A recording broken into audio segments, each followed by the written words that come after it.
Welcome to Not Milk Never Milk. Subscribe if you're lactose intolerant. In this video, I will explain how to get HSN code in TallyPrime. We'll start by understanding what HSN codes are and why they are essential for your business. Then, I'll guide you through the initial setup steps within TallyPrime, ensuring your system is ready for accurate classification. This process helps maintain compliance and streamlines your accounting, making tax filings much smoother. Let's dive in and get your TallyPrime configured correctly.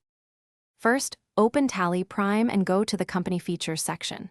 From there, you'll need to ensure that Enable Goods and Services Tax, GST, is set to Yes. Within the GST details, look for the option to enable HSN/SAC details.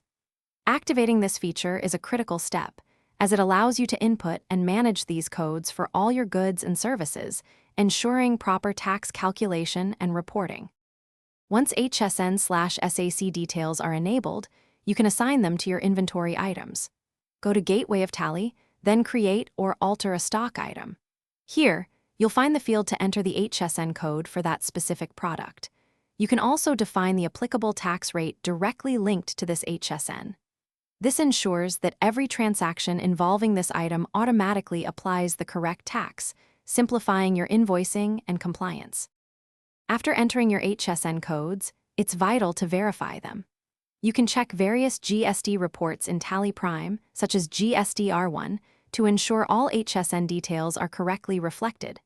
This step helps catch any errors before filing, preventing potential issues.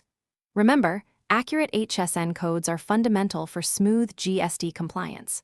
Also, for more great tips and other deals, check the description below for links, including one for the new Kindle Paperwhite. Thanks for watching. If this was helpful, leave a like and consider subscribing. See you next time.